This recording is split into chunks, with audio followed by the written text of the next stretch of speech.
Okay, mirë dita të gjithëve, mirë se keni ardhur. Welcome. We are so happy to have you all here. We are here all gathered to actually we can make a very long but very good conversation about the LGBT community. But today, in a very different angle, we're gonna mix it with cinematography and see how we can make the situation better. I'm happy that we have 6 very different people from different countries and with different backgrounds who are gonna let us know about their opinions on the issue. Michelle Schohn from the Embassy of the United States, and then we have Rajmonda, Sylbije, one of the executive director from Center for Equality and Liberty. And you'll have to excuse me a bit because I can't remember all the names. Pierre Emo from the distributor from Italy, from Open Reel, welcome. Blerta Zeqiri, a filmmaker from Kosovo. A very famous actor, I believe, after we saw his movie Mediterranea in the festival, Alassane Sy, welcome. And Cedomir Kolar, film producer from France. And after we finish the debate, I'm gonna open the floor if somebody from you wants to ask some question. We are here gathered to talk about the impact of cinematography and of cinema overall in the community. And I believe that most of us really are informed about how the situation is right now of the LGBT in Kosovo. I don't want to sound pessimistic, but just recently in the surveys, we've come more than 95-97% homophobic, but still I believe that there are voices who want to change the situation. I want to thank personally PriFest for bringing this debate, which is actually it's one of the very first times that we get to talk about the LGBT community and cinematography and see how we can change the situation, as I believe that art and culture can be very helpful in changing the society's mind and in actually educating new voices within this society. I would love to start with Mr. Kolar, with Cedomir, as he's one of the best friends of the festival, and he is, as I've heard, he's a very good supporter of the LGBT community, and that's these people we need. So I would love to start with you, and if you could just tell us about your response on basically the concept of this debate. We are here to talk about how can our movies change the way we think, and how can we actually tackle the people who still have homophobic tendencies right now.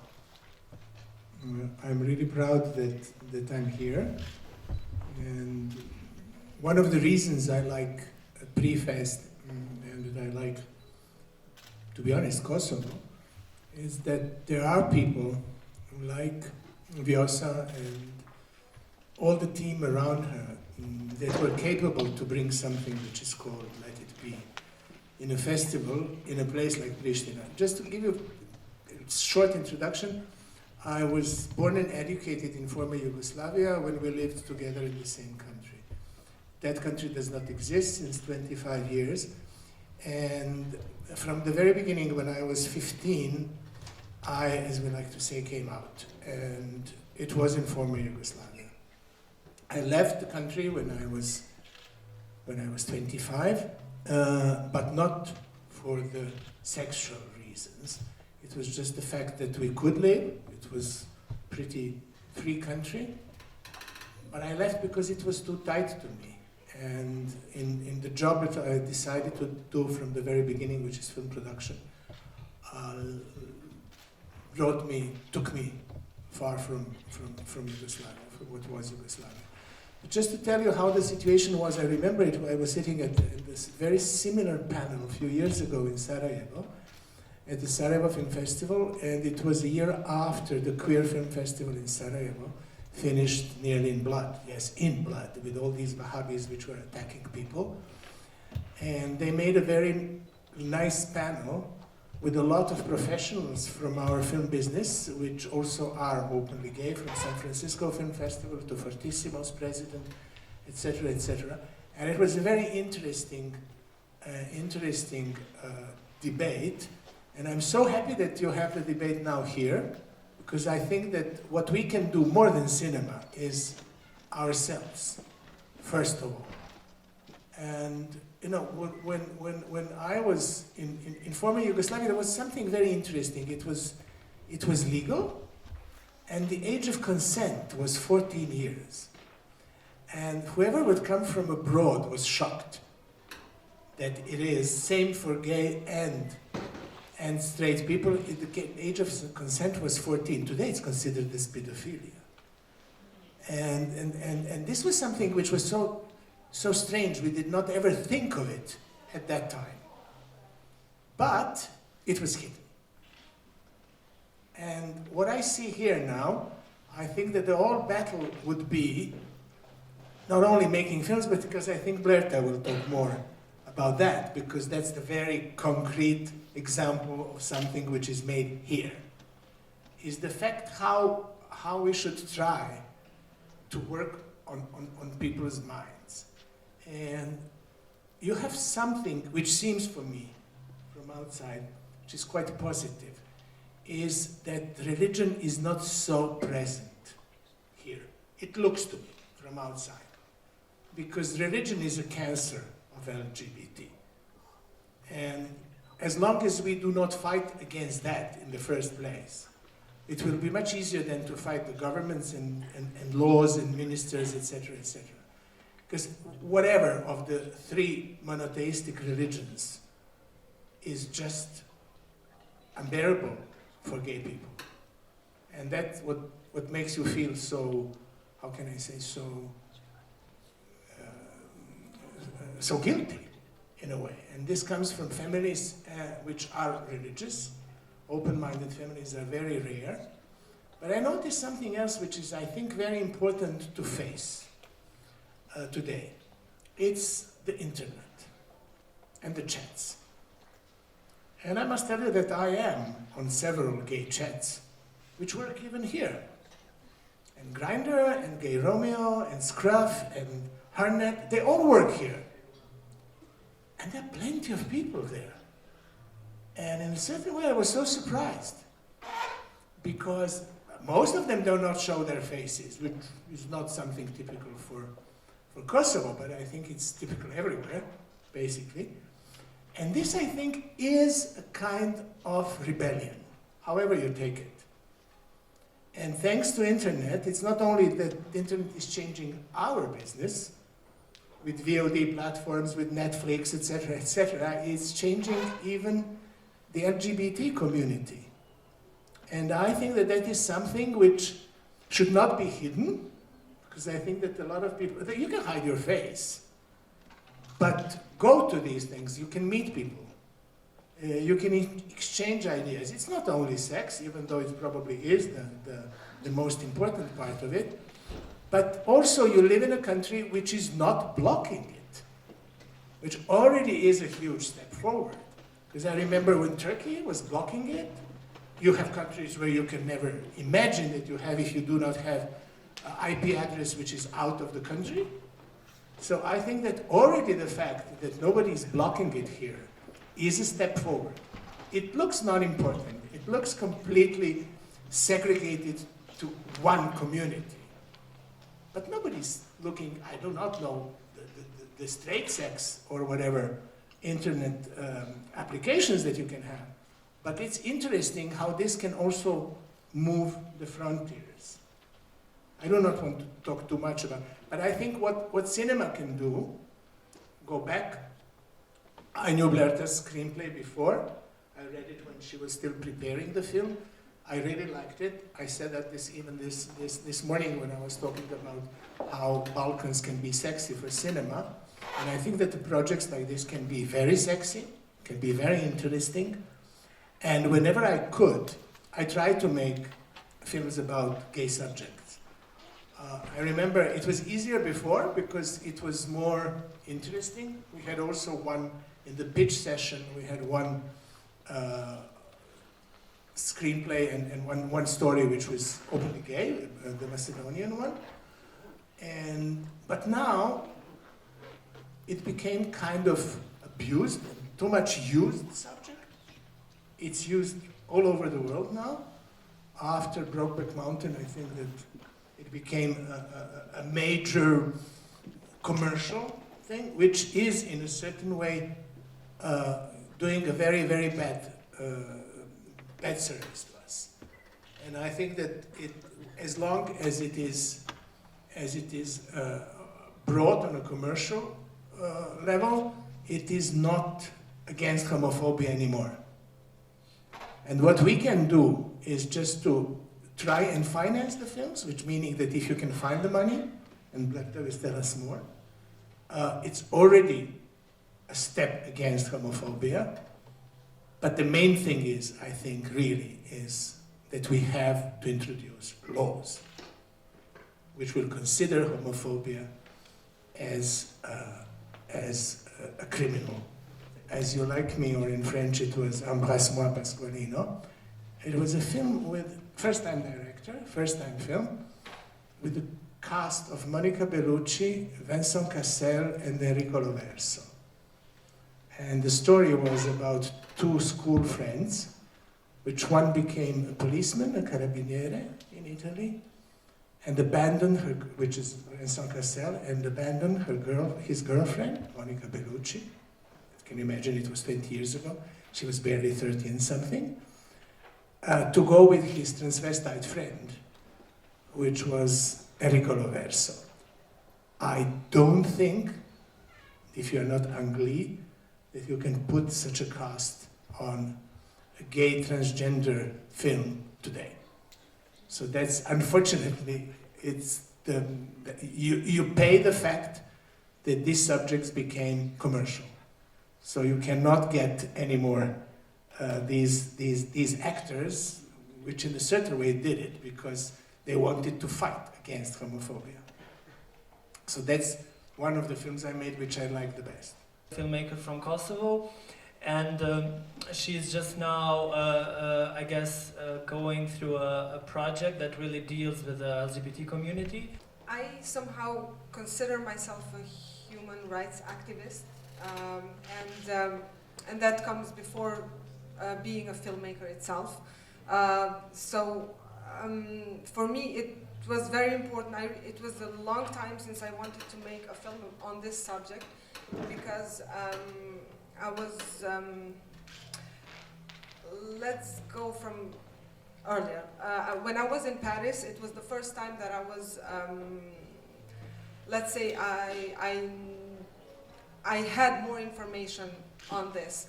I had friends that were part of this community, French friends, and also Albanian friends. And this is how I started to see something that was in front of me all the time, and I never really didn't know that, I was really blinded, let's say. And so this is like 15 years ago. And little by little, I really thought that it's about time to make a film on this subject because we all know that maybe I'm not good in numbers, but like they say, like almost 10% of population is LGBT. Yeah, do they? I think with numbers, 8 to 20. 8 to 20. Okay, so even more. So yeah, it's a big. It's a big number, and this means that we all have mothers, fathers, sisters, brothers, friends, uncles that are gay or LGBT. I don't know how to which term to use better, but and we don't know. We're there and we never know. So then I had a friend of mine that was married to a guy, and they had 2 children when she found out that he was gay, and then they got divorced. And now I understand that they got back together, like living, I don't know what kind of life, but they got back together because for being a woman in Kosovo and being alone is very difficult.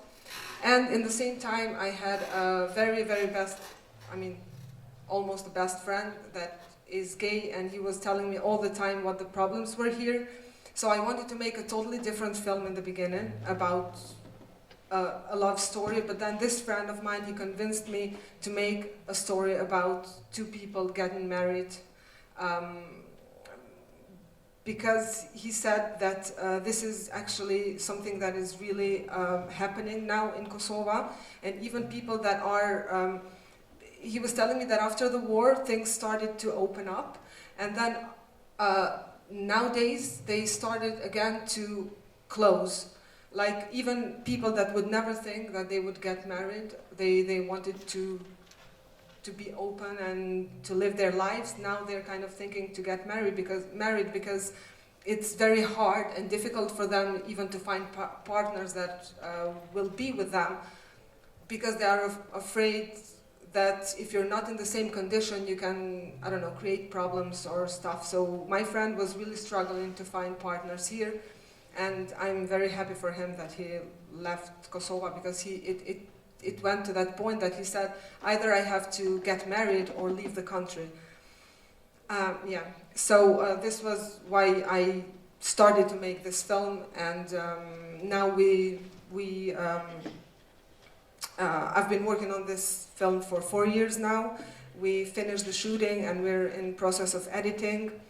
And I really believe that cinema is something that can open people's mind.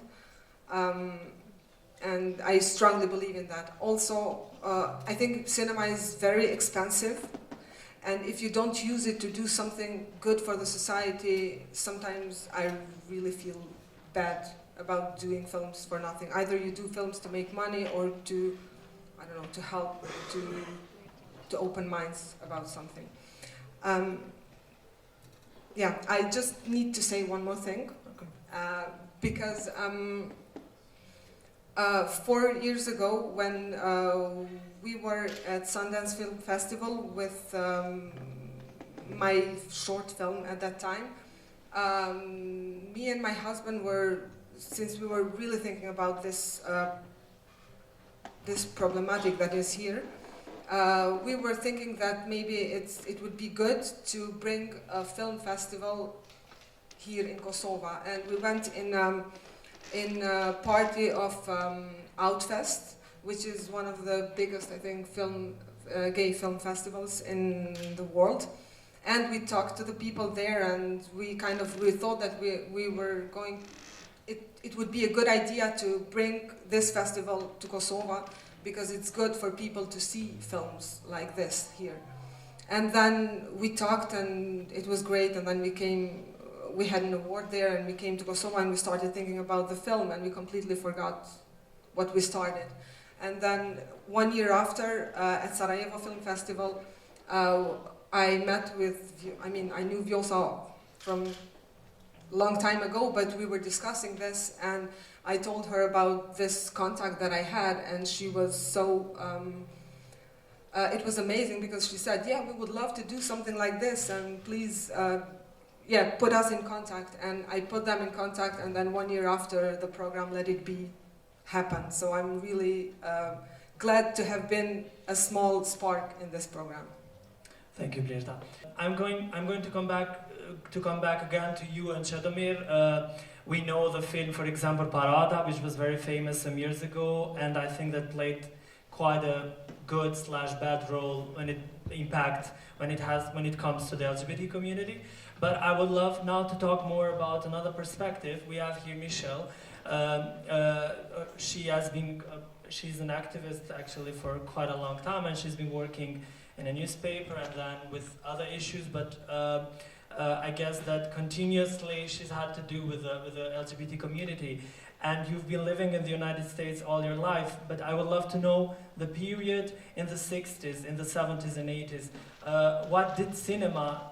What was the impact of cinema at that point? We have, for example, the movie Milk with Sean Penn, or and afterwards there came Criers for Bobby, or other movies who have quite played an impact. So can you tell us a bit more about how was in the United States, because actually probably Balkans and other regions could get some lesson from you.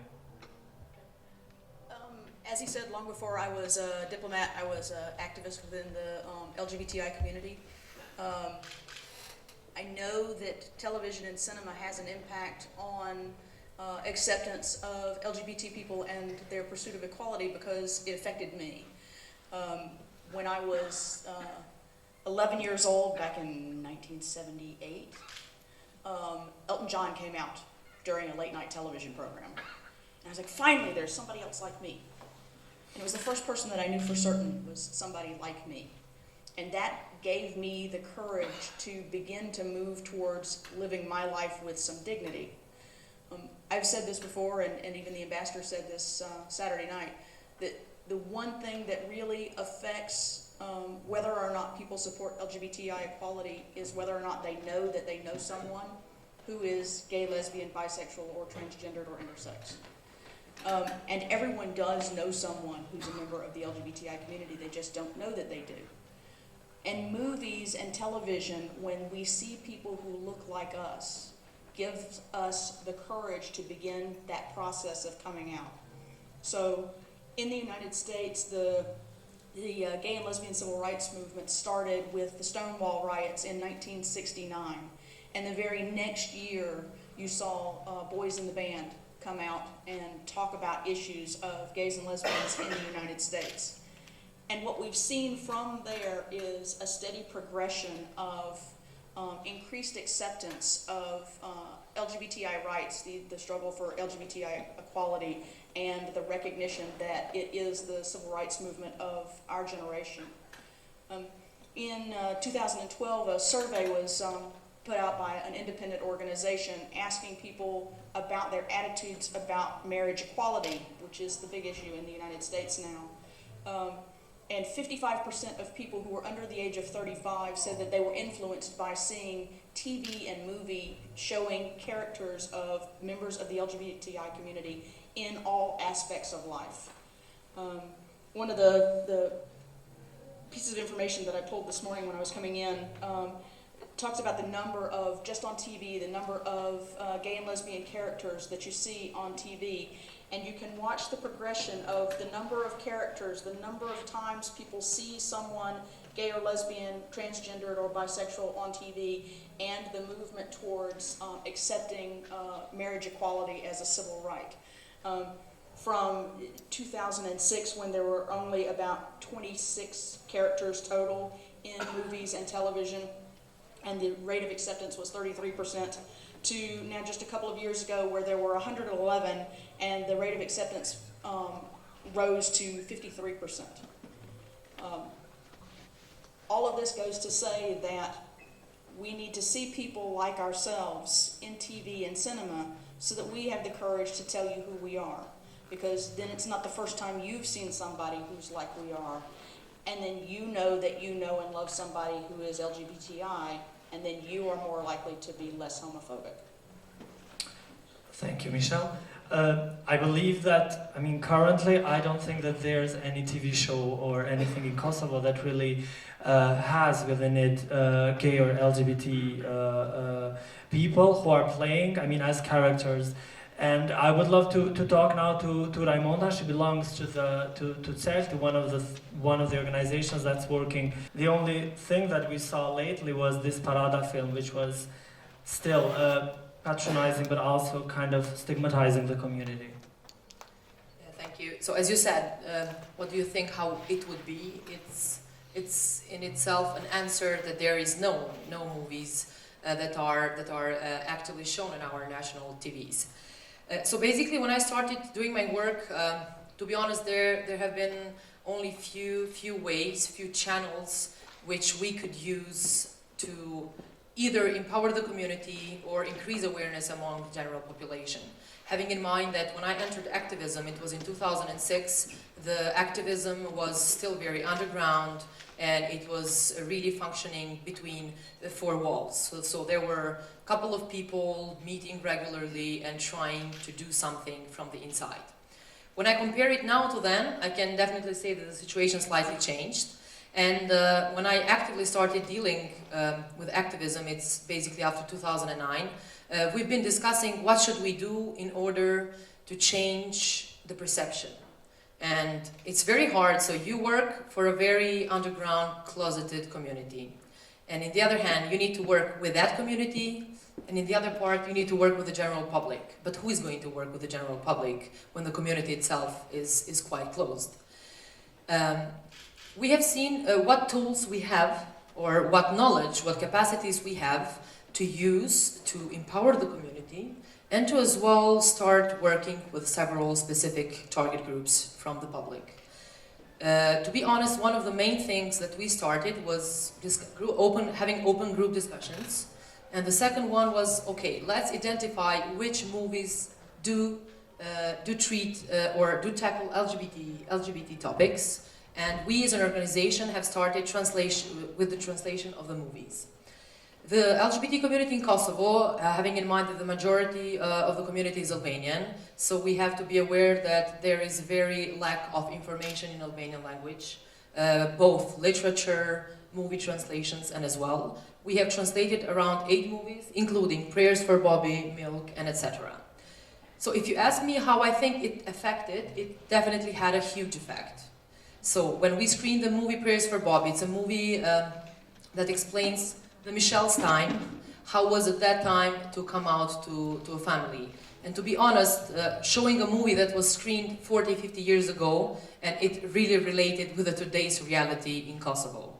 So it treated, the topic, for example, treated one guy coming out to the very quite religious Catholic family, and the guy from having all that pressure in the end commits suicide.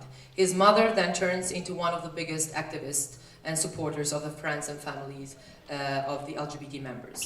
So showing such a movie to the LGBT community itself was very hard. You could see lots of people crying. You could see lots of people going through the same struggle as the main role was going in the movie. And we were there to sit and to discuss and to tell them that one day the things will change. So we were discussing about the situation that was 50 years ago in the United States, and I knew that each of them was dealing with the same problems today. But the problem is that how could all these movies get into the national TVs? Or I cannot say that they have to be state, the televisions from the state, but in general. So you can very hardly find any movie screened in our TVs, basically, that do treat LGBT thematics. For instance, when we do trainings for youth, we try to all these translated movies to screen them to the youth, and then they totally have different perception towards the community itself. So we can help 1 day, 2 day, 3 days training, and I cannot explain you the impact of just showing a 2 hours movie followed with a discussion. So that's and often after movies they would say, I never imagined that a trans person goes through this process. Or I have never imagined that maybe my brother is gay and maybe going through the struggle and maybe thinking of committing suicide. So basically one of the main tools that we are trying to introduce to the community as well, to the general public, is actually all the available movies. When we speak about, what's also very important, so we try to bring the context that's similar to our context. So, we cannot screen a movie that really doesn't relate anything to the country context. Kind of 90% Muslim also, similar to here. But when I compare the two situations, I kind of feel that here is already quite far advanced compared to where we come from in that sense. Just trying to see the world in a more optimistic way, saying that 20 years ago we couldn't even have those type of debates nowhere. And actually that's what we live in right now, where I'm from. We don't even think of having those type of debate, unless you have like some security behind, watching. So I think there's something optimistic that we should see throughout that. And me personally, I've never been really a victim of any sort of xenophobia, because I'm not gay, but I've discovered yesterday, someone told me good information yesterday, saying that the man's G's party is in his butt. So I believe that, we just call the same people, and I truly believe in the power of cinema to change lots of stuff, because we went through the same process too, as I said, and we only recently started to get access to cinema to tell our own stories as African people, and just people coming from certain type of discrimination background. So I feel like if we got to a point where you can have those type of debates and people like all those people sitting here and talking about it, I do believe that there is a big hope and that it will come. It's just a matter of time. So now that's really what I can see about the situation at the moment here, right now. Thank you, Alassane. I will come back to Pierre because I think you're the last one. Actually, our catalog is maybe 30% of LGBT titles. We decided not to be specialized in this issue because we believed that in this way, to have other different films, it could open the doors of some more general festivals, not only gay ones, to these films. So this is why we are happy to be here, because it's not a gay festival and this is a LGBT film. So this is our main goal, to put some LGBT titles in other festivals, and we are very careful of this. And well, I have to say that of course it's important for us because we are part of the community, but we are really careful to open minds, because when we discovered cinema, I think for every one of us, it makes us discover new customs, new culture, and I believe that some people that can be homophobic or not really comfortable with this can see someday a film and get familiar with the idea. Because some people say they are very tolerant and it's okay for them, it's not a problem. But until the day they see a movie or a person and they have in face of them this issue, they will realize that they are not so comfortable. So it's a good way to get familiar with these issues. I believe that is what cinema is for. Thank you, Pierre. But what if there are movies that are really stigmatizing and are portraying the LGBT community in a bad way? So can movie and cinema play actually a very terrible role when it comes to portraying the LGBT community? And if you could mention us any case from your career. You mentioned one film with which I had quite a big problem, which is Parada. I really had a huge problem with that film. Can you tell us why? It was, how can I say, when you bring it to a level of 500,000 admissions in Serbia, there is something wrong. I'll be very banal in saying that I cannot accept that somebody, okay, so we were killing few Bosnians before and now we decided to protect the gays. And I think that already that departure for me was quite unacceptable. And I had a very bad experience with that film because I was sitting on the board of European Film Academy, where in June we have to decide which 40 films will go into the selection process for the best European films. And the only candidate from Serbia was that film. And I nearly stepped out of the board as long as this film would be the only one. So finally they did get another film in the package from Serbia, which is not talking about LGBT problem, but because even Parada is not talking about it, to be honest. But you see, there is a fact that it can work against our community, but it's less and less present, because mainly what was pretty unbearable before was the humor, so-called humor that was used, how people were making jokes. Then there were some cliches that existed and that were very much used. And I think that these things are slowly disappearing. And I don't think that this, I mean, you know, there was a big discussion about using the word queer. And I think that what came from America was really right, which was a real protest, considering ourselves queer. But so this helped also that people would not laugh on the characters like Emery from Friedkin's film, you know, because then the cliches are not passing anymore so easily, and I think that this is extremely important. That we did succeed with the cinema to kill this vision of, as French would say, la folle, and I think that that's pretty important, and this does exist now. I mean, you cannot make movies like this. They would be, because, you know, it became nearly a mainstream. You know, you all heard about, if you didn't see it, a film called Carol. I mean, Carol is a mainstream movie about this impossible life between two women in the 50s, made with extreme good taste, great actresses, and totally accessible, and people just go by, and the message passes. And that's why I think that also these high-level commercial movies from directors which are openly gay, like Todd is, can bring something. And I think that this is something that we did not notice, how it was slowly changing, and how we came to something which now became totally accessible. There's one thing I think that we did not speak a lot, and there were some fantastic movies that were made on that subject, was the tsunami that touched the LGBT, especially male gay people, which was beginning of the 80s with AIDS.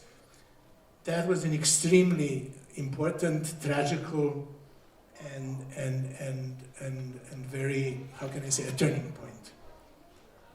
And I think there were so many fantastically done films, mainly American films, on that subject.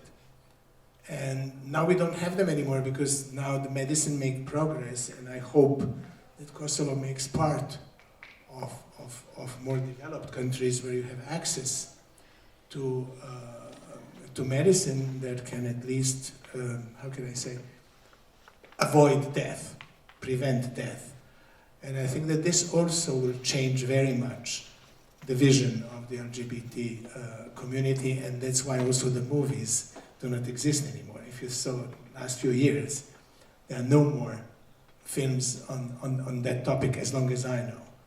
The fact that we should all be now very active is to open our borders and not fighting only for us, but fighting especially for Africa, which is in a terrible situation, and the Middle East. It's basically the whole homophobic continent except for South Africa, and all the Islamic countries, especially Middle East. And I think that this is something that we cannot fight only for us if we do not fight for them too. And I think that this is something that we all have to be conscious that probably nothing will happen, or probably something will happen, and even something would be pretty enough.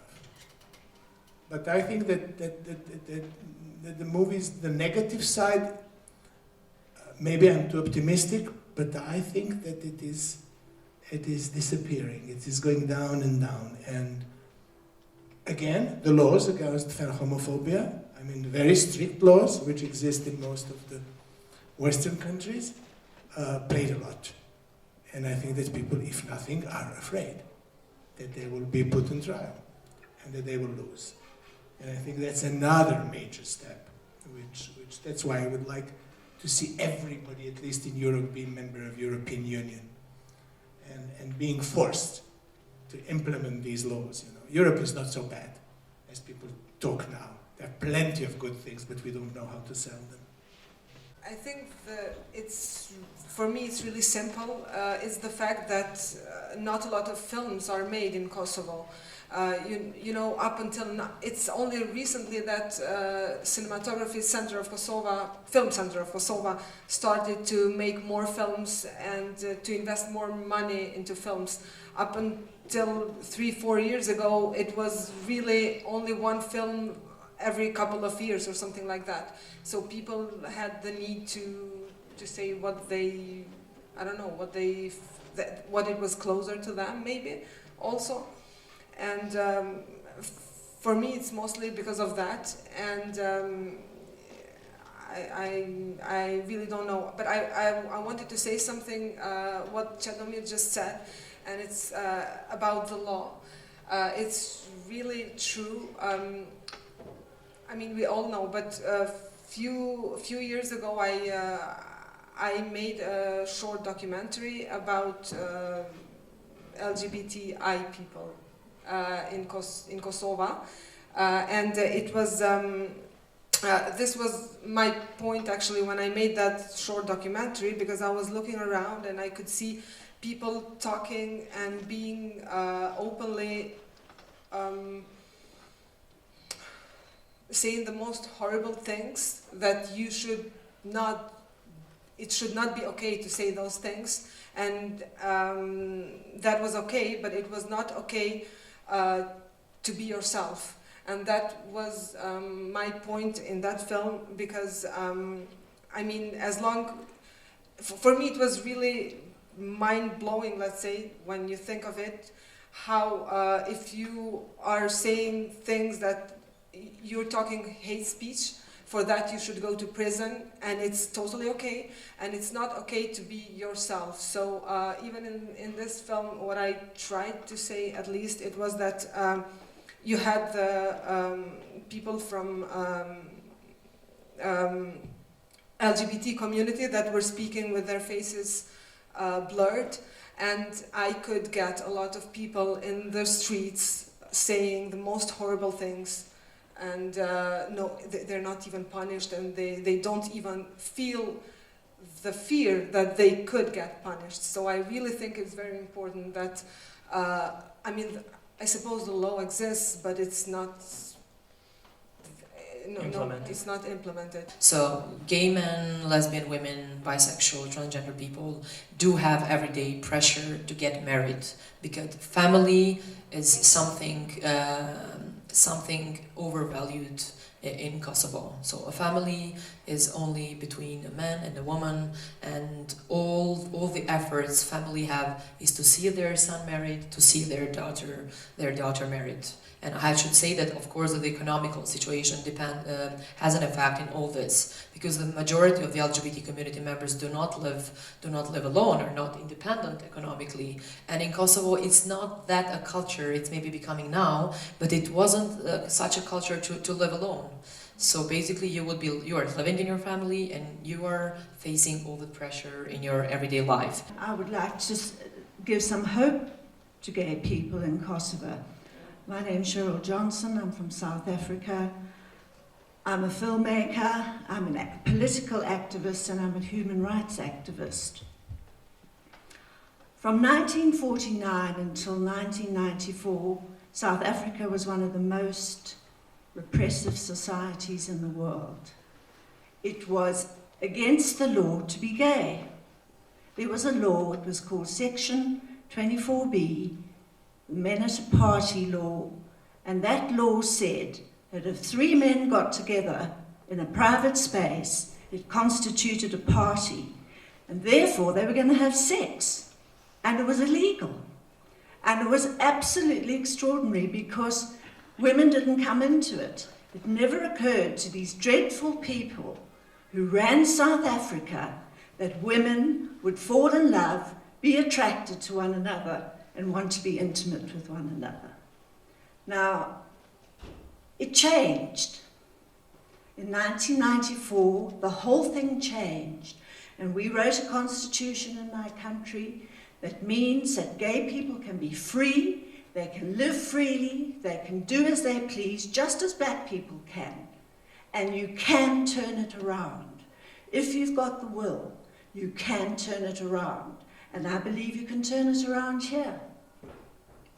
I met a policeman who'd been a security policeman in South Africa, and he confessed to me some of the most terrible things that he did, because in my town, Durban, there was a huge politically active gay community. And the security police were very, very worried about this. I'm talking about the 70s now. So they created a special police force that went about the business of crushing the gay community. Now, people all know about apartheid, but a lot of people don't know that the gay community suffered just as much as black people did in South Africa. And I decided to write a script about it. My script is called Men at a Party, Section 24B, and it tells the story of this cop who went into the gay community, sometimes dressed in drag, and he willfully destroyed people's lives. And what I'd like to say to you is that it's really important that your government supports your movement, because if you get change from your government, if you get pressure from your government, that filters down into your society and you can change things around. So don't give up. If we could do it in South Africa, I promise you, you could do it anywhere. I may blush my way through the first one. And Blerta or Fatos, I want some advice. The second one is objectively more useful. Blerta, the film made by the Kosovan Berliner, the feature film this year, is there not a gay character in it? Yes. I am most impressed by, what's it called, Apia? Babai. I am fantastically impressed by a very short scene in that film where Armand, who, somebody who's worked with actors here, who as an actor gives us a glimpse of something the moment he appears on stage, which is not to do with his being gay, but it's to do with his being vulnerable. And it doesn't really emerge until later in the context of societal issues. And then there is a gay scene. Yeah? And my response was one both of sheer pleasure at the quality with which it was done, which I think is very relevant, and also the way it represented a community kind of really, and its effect on a sensitive brother or whatever that character. It's not a very long scene, is it?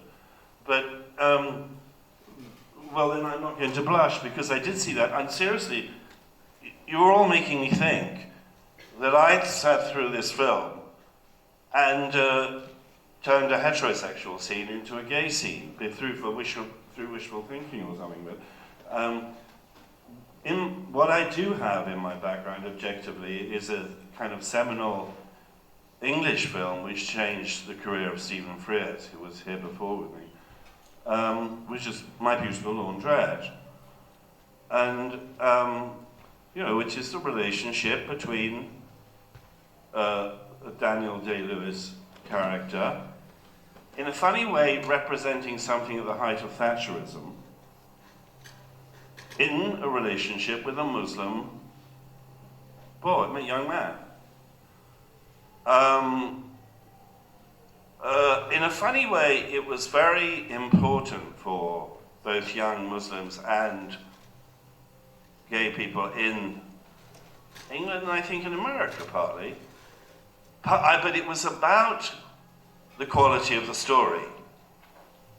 It was about, for example, in the week of pitching, I remember the pitching of this story, of course, was met with guffaws all round, because nobody's going to go and see a movie about a young fascist boy at the age of punk in a relationship with a Muslim boy, and they run a laundrette.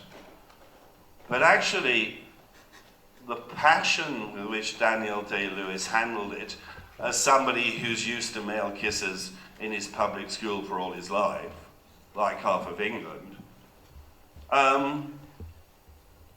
but I think it's a seminal thing, but I really am latching on to your point, which is, it is in the writing. It is in the quality of the story, as it were.